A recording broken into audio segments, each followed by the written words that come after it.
Hello everyone, Blue Star Saber here, once again to do another One Piece chapter review, chapter 1139, The Mountain Eater. This chapter is pretty much a continuation of last week's chapter where, we learn that Shamrock is Shanks' older twin brother, and that Shanks, refused to come back to the Holy Land, while he has summoned a Cerberus monster from his sword to attack and kill Loki, while him and Gonko plan to kidnap the children of the Elbaf warriors in order to get them to comply to their demands of joining the world government. Meanwhile, Luffy is defending Shanks from accusations that he attacked a few giants in the castle in Elbaf. Meanwhile, a mysterious figure is coming to greet them that may be connected to the Roger Pirates.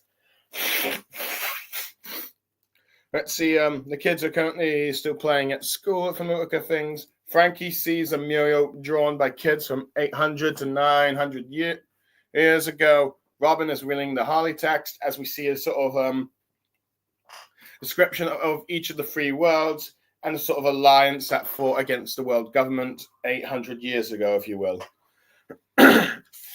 Arguably one of the biggest lore pieces of One Piece chapters in history. And we're going to see how this pays off with this chapter 1139, which is the rare fourth chapter in 4 weeks in a row for a very long time, since Oda has a habit of, doing 3 chapters a month and then taking a break. At least 3 weeks in a row before doing a break. So, yeah. But anyway, before we get to that chapter, there's, of course, the Ogre Child, Yamato's Golden Harvest, Surgate's Pilgrimage, Volume 25.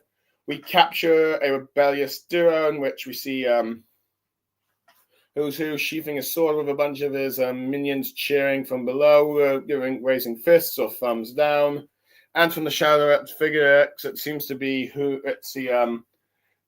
Page One and Ulti. So it seems like after the Beast Pirates were defeated, it seems the Topiropo no longer working together in an alliance. It seems that they've become hostile enemies at the very least, and it seems like Who's Who is capturing these two. To be fair, he's never really seemed to like these members of the Beast Pirates, so it seems like he's just going to get rid of them now that his boss Kaido's no longer there. So it's so it seems like Who is doing his own pirate crew thing rather than trying to continue on the Beast Pirates legacy, if you will. So it makes sort of sense given the fact that we knew he was a pirate captain before joining Kaido. And mostly just fell under his submission. So yeah, that's the situation we got here. This likely will lead to possibly Page One and Uti joining Yamato in the end. One of that means that Yamato will end up establishing his own crew, or they'll just become protectors of Wano as well. Who knows? We have to wait and see. But at least I'm glad it is nice to see these two characters. After wondering what happened to them after they got beaten by Big Mom, Usopp, and Nami. Anyway, the chapter begins where we're sort of talking about trying to find the key for a while now, and wondering how they're going to find it, before sundown, if you will. With Rhodes saying the Guardians won't certainly know where it is, and if anyone would know the location of the key, they would either be, Chief Joe or a few of the elders, and they're likely not ready to tell. With Luffy commenting him as the old Sword Gramps, asking if he'd tell us, but he would say he would never give it to you, saying that freeing Loki would be a terrible crime, as I just said. And so said, saying how they didn't really decide if they're going to free him yet. With Luffy saying, you're quite strict, Zoro, and Nami tells him to look over where she's found. Luffy rushes towards her, and Road is shocked by where they're going, since they're going to where the red...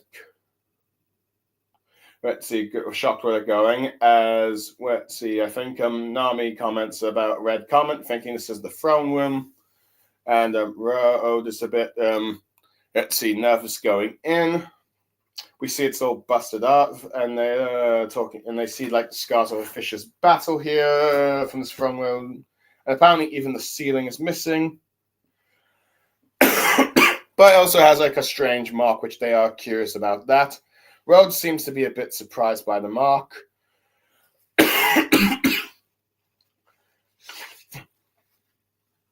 With everyone saying like, "Oh yeah, you're right, there is a mark."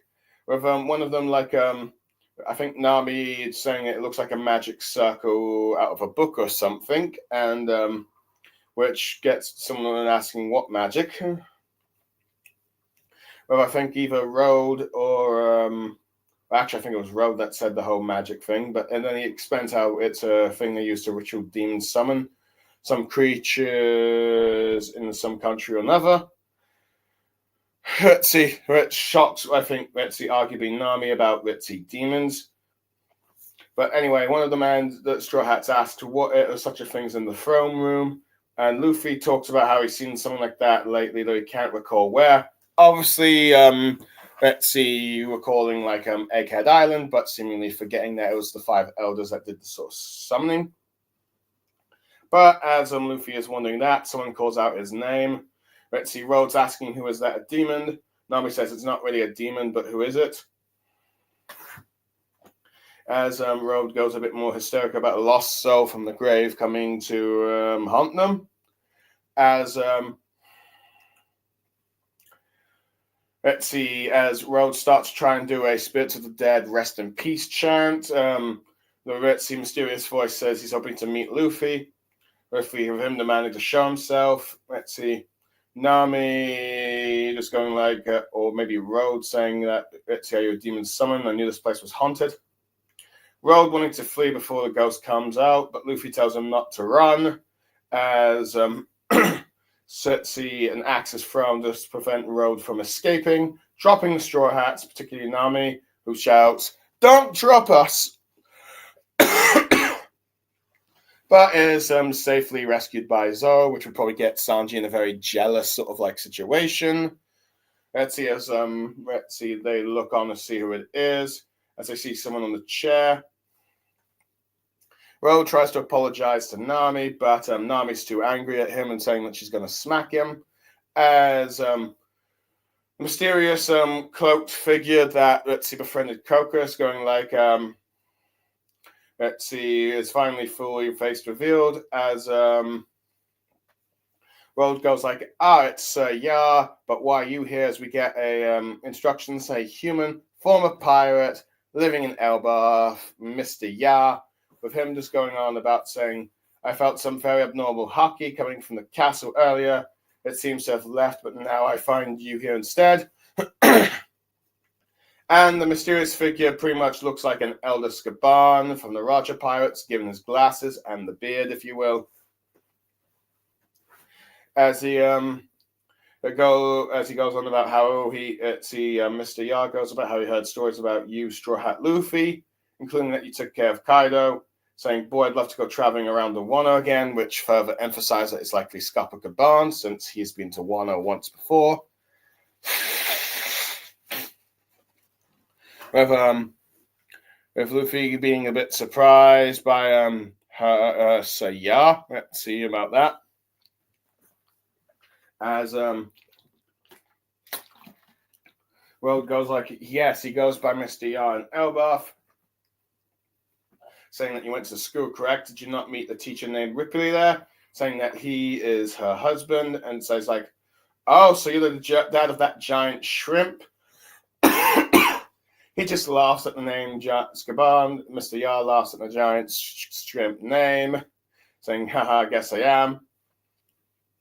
Talking about how so you met Colin and Ripley, saying he took on a lot of giant's blood and grew up without me being around, able to hold him in my arms. But so revealing that Colin is actually 20 years old and that Ripley's 80, saying that she's older than them. Let's see. So Colin's older than Luffy, and Ripley is like 80, which seems to be, if I had to guess, early 20s or 30s for a giant or something. At least that's what I'm guessing. Sorry about that. Saying, let me tell you, marrying a giant's not worth it. I get older and they stay the same age. With Nami going like, that is a good point. She's just surprised to hear that someone actually done it. And he goes on how love is free and that there are many, many races throughout history.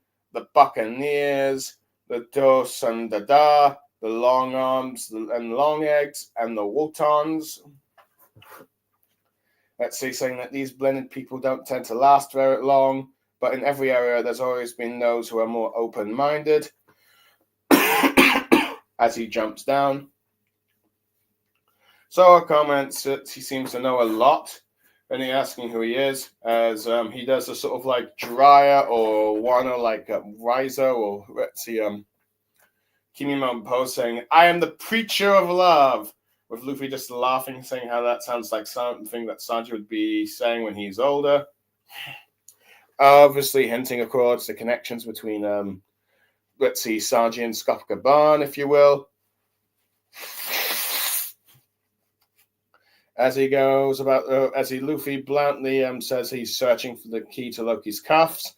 Rhodes is just shocked by this, saying, don't just tell him about it, saying he wouldn't know anyway. Then Luffy does a similar amount to his Garp, saying, oh, forget I said that, with Zoro going like, too late, and let's see, and Gabon saying, Loki, eh? He's just more smiling and shouting, fascinating. If there's one thing I love, it's other people causing trouble. Nami being more angry and the shockman saying, that's really tacky, you better not tell anybody about this. With him saying, young lady, secrets are born to be spread. No, stop that right now, as I think Road is shouting that, maybe Nami. See, can't really tell with the dialogue, but anyway, or the speech bubble. Saying, do you know what kind of man Loki is? If the worst should happen because of this, what's your plan? With Luffy declaring that he'll beat him up and put the chains back on him. With him saying, like, many years ago, oops, sorry, that was an alarm. Saying many years ago, a man named Redhead Shanks captured Loki, but prior to that, no one was ever able to stop him.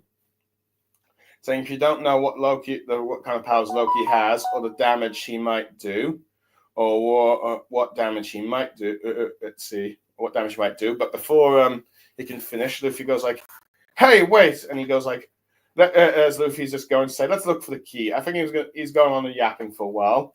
And he's going like, wait! And so it says, you're wasting our time. But Nami says, he's giving us a warning. You should listen to him.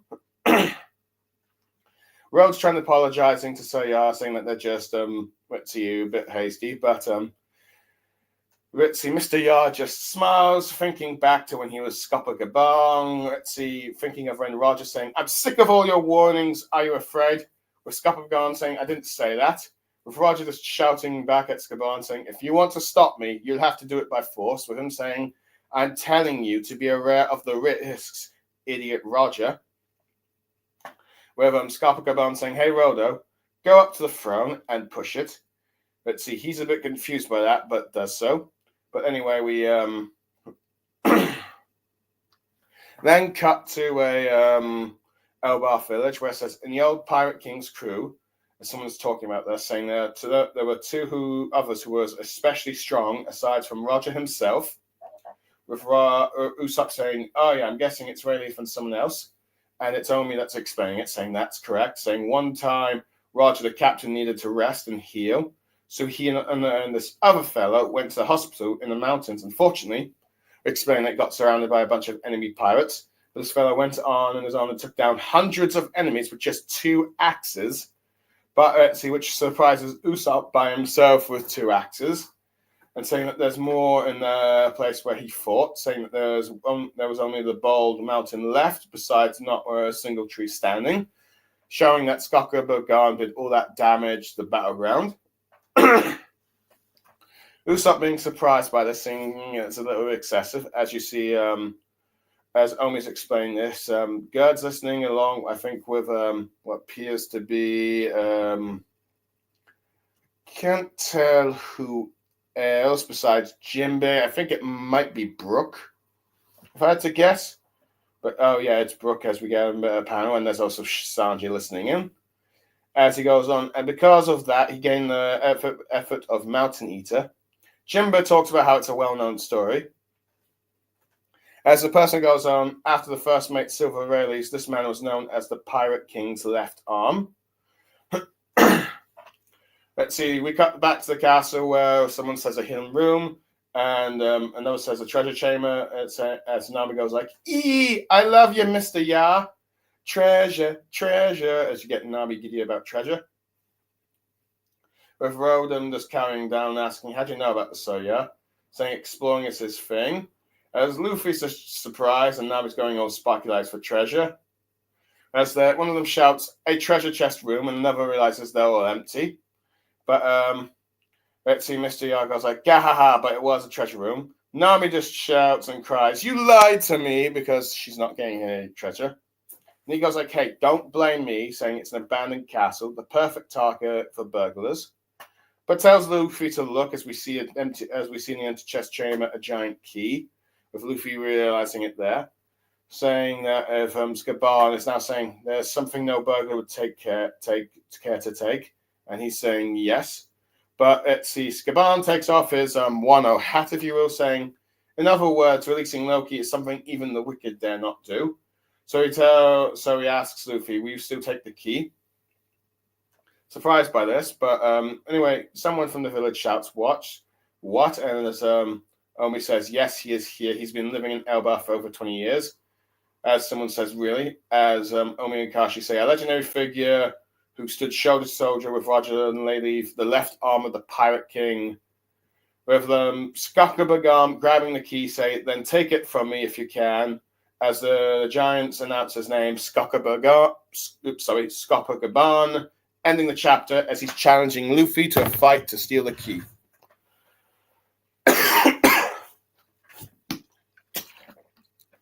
Anyway, my overall thoughts. It's definitely a quick chapter. There's only like one or two parts where it cuts from like the throne room, so it's why I did the summary all in one go. Normally, I wouldn't really do that. I only like to break into parts and give my thoughts, but honestly, I just felt like it was more fitting just to cover the entire chapter. I hope people don't mind that. Anyway, I'll just begin at the beginning of what I liked. So, I do like how Zoe was talking about how they're very limited on time of trying to find the key before realizing it's sundown. So, and the fact that the key would not be known to let's see, someone like Road, who is just like a supponent of the New Giant Pirates, and also the fact that most people think he's a bit weird with his otaku ways. So, they definitely wouldn't trust him with something like that. Let's see, that is smart. And of course, you see Chief Joe and the other elders of Elbaf. Let's see, are the only ones likely to know the key's location. But of course, they would not really tell a soul because, well, they all think he's a dangerous, monstrous criminal. So it's like, nope, and releasing him is a crime, which, let's see, Luffy is still willing to do that anyway, just so he can find out that information about Shanks. So you gotta give Luffy credit for its commitment to do this, even though it might cause everyone problems down the line. But I do like how Zoro was pointing out that we haven't still decided to give him the key just yet, with Luffy going he's strict, but yeah. But anyway, I do like how we get to see a throne room, but I do like how Road is being all nervous towards it because it's it's basically the king. Let's see where the king used to be, but it's he definitely seems to be a bit superstitious on haunting and all that stuff. I like how we see it's a bit busted, but also we see that the magic circle that see Shamrock and Gunko, it's seemingly still there. Granted, I'm not sure if it's always been there or just recently been there, but that might confirm how the Gods Knights were able to get in. Let's see, beforehand they have a permanent mark circle there. Either they did it, the last time they got in when they possibly killed Shamrocks and framed Loki, or that King Howard is in league with the Gods Knights and left that mark there. Who knows? But either way, that mark will probably play a role in, possibly something more Gods Knights, or being used as some proof to either let's see, prove Loki of his innocent of his crimes, if you will, which I think is more than likely going to be the case. So we got that there. But I do like how let's see, Rhodes, sort of like the otaku geek thing, talks about how it's a magic circle to summon demons, which does imply that there is some belief in magic in this world. I do know that in Oda's like second one-shot cover for Romance Dawn, the main antagonist to that used magic, but let's see, he never really let's see, but that was all we got from it and all that. So I'm not sure that we'll see that again. Let's see, in the main story, it could be possible that Oda is now doing magic as well with like these abilities that the five elders have via Emu. We have to wait, though, granted, we still need to get a full idea of what Emu's powers actually are. But yeah, I do like the sort of bit of lore about them being magic circles to summon demons from other countries and all that. I do like Luffy is trying to remember where he's seen the circle before, though granted, his short-term memory really is something how he can't seem to recall that. Let's see, just an arc ago that this is the same summoning circle that the five elders used to summon themselves to attack him and his crew. It's kind of amazing how short-term his memory is sometimes, but well, that's Luffy, if you will, but at least he somewhat he recognizes it at the very least.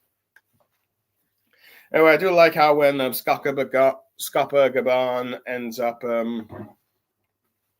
introducing himself, you get Road being all panicking about a demon and all that stuff, but the other Straw Hats are like, no, it's not a demon. And I do like how Road is very superstitious about that due to his own geek's lifestyle, if you will. So let's see, but of course it's just Gaban just wanting to meet them. But see, no, I do like how Road is a bit cowardly. Let's see, it's a bit funny how let's see, when I first saw Road's design from like the cover stories, I figured he'd be more like the serious, dark character of the crew, judging from his appearance, but instead he's rather the more commercially scaredy cat one, given how he's just spooked by like the axe thrown by Scopper Gaban. Anyway, I do like the sort of moment you get with like Zoro rescuing Nami, which would definitely get Sanji jealous because he wants to be Nami's shining knight of armor. But he's not around, of course, to do that. So you got Zoro. I do like how Road tries to apologize, but Nami's just like too angry at him for that to accept. But anyway, I'm finally glad that the mysterious figure that was Crocus was revealed to actually be Scopper Gaban, since basically, it makes sense since he was friendly with Crocus, and it's arguably, of course, the one and last chapter pretty much downright confirmed that it's likely going to be him.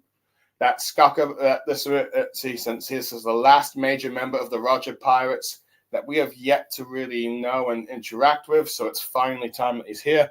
And I do like his age-old design of like still wearing the glasses, got like a scar around his forehead. Granted, I saw some people saying this is the mark burned by flames, but I don't think that's it. I think it's just a battle scar, if you will. I do like his Hawaiian shirt design. It pretty much reminds me of like Sanji, sort of like Lucky has. And let's see, so there is that. Let's see, I do like how he's taken the name of Mr. Ya. Just, I'm not sure if it's supposed to, I can't forget what it might be, what kanji might be in Japan and all that stuff, but I wonder if it might be a shorten of like a Scopper Gaban name, but I could be wrong. I need to probably take a look more at the Japanese translations for something like that. Let's see. But anyway, it seems like he, of course, like that he mostly came here to visit the castle because he sensed some powerful haki, which was clearly the God's Knights, but it's not here instead. But instead, he's more now curious of meeting Luffy since he's heard all about him taking down Kaido, and like and I do like how he's nostalgic about when he comes back to Wano.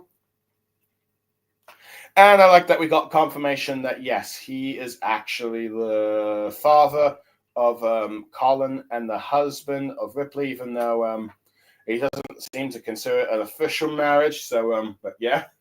I do like how Luffy's like, oh, you're the dad of that giant shrimp. Let's see, but I do like how Gaban's just laughing at that kind of aspect. I also like to learn, and we also learn that, okay, for a giant, 20 years old means that they're still technically a kid. So let's see, they don't just like, let's see, grow up like normal, let's see, children where like let's see, so they're probably like infants for a few extra years, probably toddler for a few extra years, and probably kids for a few extra years, and then teens for a few extra years before finally becoming full-on adults. If I had to guess, probably by the time of 20, or if I had to guess, since he's like what appears to be like an 11-year-old at the age of 20, let's see, being 1 year older than Luffy technically, it seems to, for me, it implies that he will actually be possibly a teenager at around the age of 30 to 40, and probably around like a young adult around, let's see, 50 to 60. If I had to guess, Ripley, with like the age she is, she's probably in her, if I had to guess, a giant in her 20s to 30s, maybe 30s to 40s. But yeah, that seems to be the age. But yeah, but as a result, let's see, due to the fact that they don't really age, the fact that they age so youngly, let's see, Gabon looks way older than them. So he talked about how it's not really worth of giants, but Nami's still surprised someone actually went and done it. But I do like how let's see, casual let's see, Gabon is about how he never able to hold his son. It's like he talks about all these downsides of giants, but of marrying a giant, but still did it anyway because he's passionate about love being free. So he doesn't mind. It seems he doesn't mind loving, let's see, different races, even though there's downsides to it. But I do like how we get a bit of a lore dump of like many blood races in history, as we learn that apparently Buccaneers are mixed race, alongside long arm and long legs and Wotans. But we also got a new species called the Dosandada, so which, from what I can understand, might be some half human, half dwarf kind of situation, or something else. I'm not entirely sure. It depends on the translation. Which makes me wonder if that was what Big Mom's child, dwarf child's supposed to be, but I could be wrong in that regards. But but it's interesting. So it seems to imply that, this confirms that Buccaneers are sort of like a mixed race of like humans and giant. At least that's where their origins come from. I don't know how many generations it takes for like that race to be made from like humans and giants, but at the very least, it seems they have gone sort of near extinction again. Now, granted, it seems like at the very least, Buccaneers could possibly come back if more giants and humans had kids. I don't know if that means Colin is a Buccaneer. Or after, I'm going to check if the wiki says that he's a Buccaneer. Hold on. Let's see. Kuma. Let's see. Buffalo Kuma. Let's see. Buccaneer. Let's see. Buccaneer. Let's see. Should have the species of Buccaneers. Okay. I'm looking down. Buccaneers.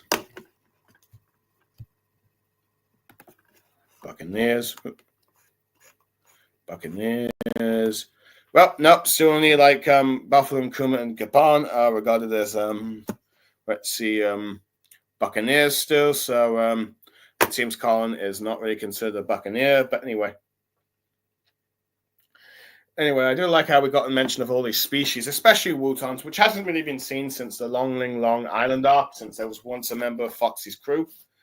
But anyway, I do love that Skakaba Gabon there seems to be a very older version of Sanji about passion, about love, as he goes preacher of love and doing that sort of Jiraiya-like pose, if you will. I do love the comment that Luffy says that this is what sounds like what an older Sanji is. So this basically confirms that Skakaba Gabon was was the Roger Pirate Sanji, if you will, and this pretty much confirms that Sanji, if you're at this chapter, basically confirms that Sanji is going to be like the left wing of the Pirate King. There were those that doubted it even after Wano with Robin talking about the wings of the Pirate King. This chapter, all right, down confirms it. I'll get more into that a bit later. But other than that, I do like how Luffy's just so bluntly talking about Loki's keys before anyone tells him, don't tell him. And then he goes all like Garps, like, oh, forget I said anything. But it's like, let's see, it's like too late, of course. But anyway, I just love how Skako Gaban is just like how fascinating about someone causing trouble with Nami being like, hey, don't tell anyone about this. But let's see, but he seems to be like, and doesn't mind saying that secrets are meant to be spread. Ends up asking Luffy, like, what are you going to do? And I just love how Luffy says, like, if he's a bad guy, I'm going to beat him up because, well, that's basically Luffy, just simple answers to these sort of questions, if you will. So I do like how simple he is with that. But, yeah. But I do like how Skaban says, like, only someone like Shanks was able to beat Loki. No one's able to stop him since then. Trying to do all these warnings and all that stuff. But, of course, Luffy and Zoro sharing a same brain cell. Just like, okay, let's just go looking for the key. This guy's boring. And he's going to, despite Gaban saying, hey, wait. And Nami says, hey, listen to the man, you fools. But, yeah. But I just like how Gaban seems to just remember how, let's see, this was just that these two just remind him of like Roger, where it seems Skako Gaban was a lot like Sanji in a sense, warning his captain of not doing reckless things, but Roger just wanted to do them anyway and argue, showing more parallels between the Roger Pirates and the Straw Hats, where the Straw Hats would often argue with their captain when he's doing something stupid. But it does seem that eventually Roger did rub off on Skaban, given how he seems to be a bit more casual about people doing reckless and silly things at the very least, as he seems a bit amused by how Luffy and Zoro are behaving, as this is probably why he decided, okay, I'm going to show you where the key is, telling Road to point to the throne room. So, yeah. But anyway, I do love how, while this is going on,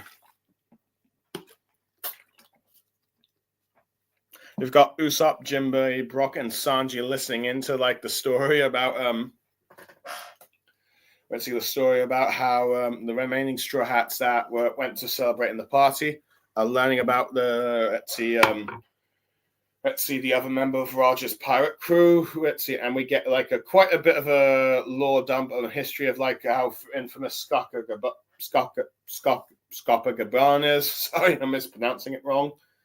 Saying how, let's see, confirming that yes, besides, let's see, Roger and Rayleigh, he was like, let's see, the other famous member that was alongside those two, making a sort of monster trio of the Roger Pirates.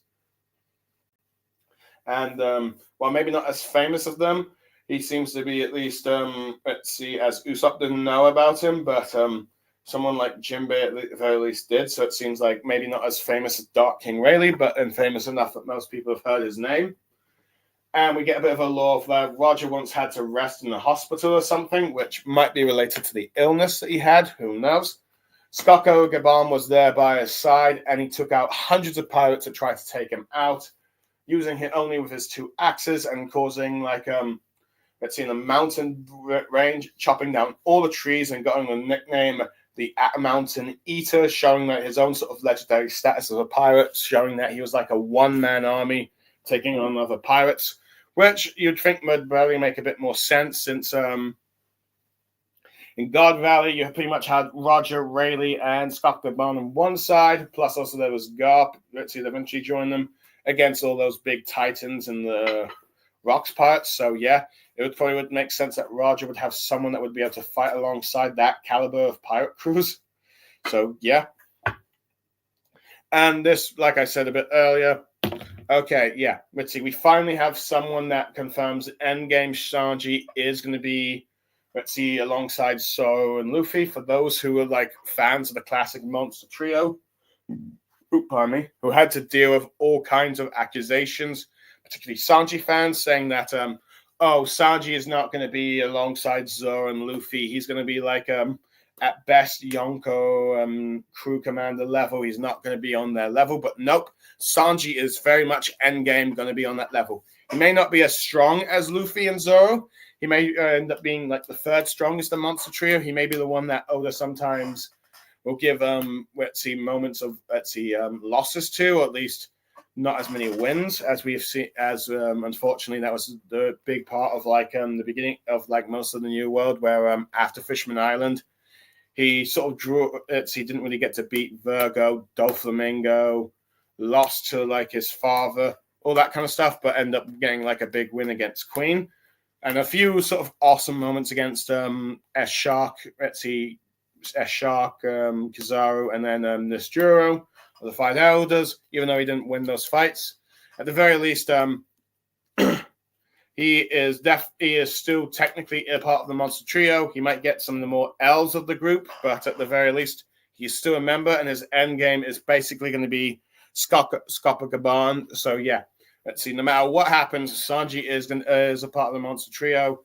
No matter what happens, you're not going to get someone like Jinbei, Yamato, or Law taking that place for those that think like they were going to join the crew or not, which Jinbei did, but the others aren't. And yes, while at the moment you could say the Straw Hats right now might be Luffy as the Yonko, Zoro and Sanji, and Jinbei as like the sort of top 3 Yonko commanders at the very least in terms of bounties.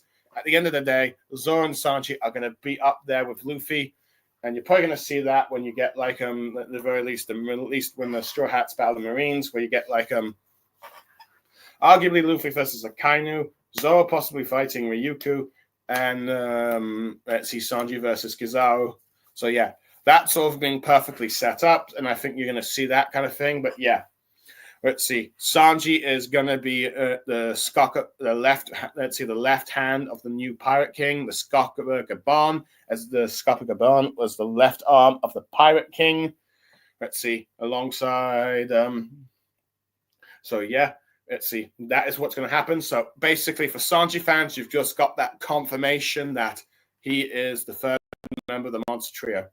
Anyway, let's see. I've gone on long enough. I do like how Nami gets excited about the treasure room and is thinking like, "I love you, old man," and then is excited about treasure, only to find that it's all empty. And it makes sense with what he explains about how thieves have already stolen this place, but left behind is Loki's key, and not even thieves want to take it. So he asks Luffy one more time, "Do you still want to like take the key?" But Luffy is still determined to do that. But as we end up, let's see. I do like how the Straw Hats are just reacting that Copacabana is living there, as the Giants revealed that yes, the old man, Mr. Yard, that was pretty obvious that he is actually Copacabana, and he's now testing Luffy. Let's see, first to fight him before giving him the key. So I do love that. I do love that. Copacabana is like saying, okay, if you want to release Luffy, you have to take it from me first. So basically testing to see if he's strong enough to get that key, if he's really lives up to his hype, and if he's possible able to defeat Loki if he does end up releasing the key and things go wrong and all that stuff. So, yeah. I do like that little fritzy build up. And basically, now the chapter may be officially out now. I'm not going to say how that goes down.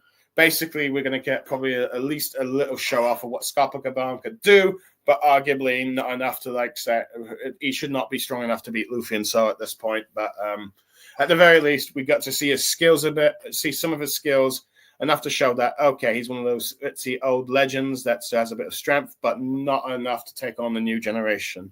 So, yeah, overall, very good chapter. Yeah, I really like how we got really like this chapter. It may be the only downside is that it's a shorter one, but nevertheless, it was nice to get 4 chapters in a row of no breaks and all that. So, yeah. Overall, very good chapter. I give it a sort of 9 out of 10. I love the sort of the dynamics of like Road being a sort of geek coward that believes in demons and ghouls and all that stuff. And is easily spooked. I love how Luffy and Zoro still remaining strict on like whether or not to release Loki. I like Nami being getting mad at Road for dropping her, and then also getting excited for treasure, only to be mad when there is no treasure there, because that was basically the only point there. I love the introduction. I love the mystery of like the summoning circle still being there. I love seeing Copacabana, his personality being like the sort of Sanji, where he's like butting heads with Roger for doing risks, but now being a bit more lenient and probably being more affected by Roger. He's willing to bet a gamble with Luffy. I love the sort of interactions he has. The fact that he's a man and there's a passion of love, if you will, basically being Sanji, but perhaps maybe less perverted. Who knows? But yeah, I love the little bit of lore dump we have on like all the mixed race, the Buccaneers, the Wootons, let's see, the Long Arm and Loggerlegs, and these new ones which might be related to the dwarfs. And we have confirmation that giant kids can be kids up to the age of 20, and that Ripley is like at the 80. So we've got confirmation on the giant at the family's age. And I love how Luffy and Zoro, that's like not one of the race time with Scabarm's warnings, but it's like, okay, I'll test you and show you what you got. And we got a bit of lore dump on that Scabarm, being the mountain eater and taking on hundreds of pirates. And I love the setup that we got for a bit of a fight. So yeah, overall, this is a very good chapter. I really enjoyed it. If I had to give it a score out of 10, I'd like I said, 9 out of 10. Really looking forward. Let's see. Would have been a 10, maybe a 9.5 if it wasn't a very short chapter, but nevertheless, a fun one. So, yeah, overall, that's all I had to say. I hope you enjoyed what I had to say, people, and I will see you next time. I am Blue Star Saber, signing off. Thank you for listening in, and goodbye.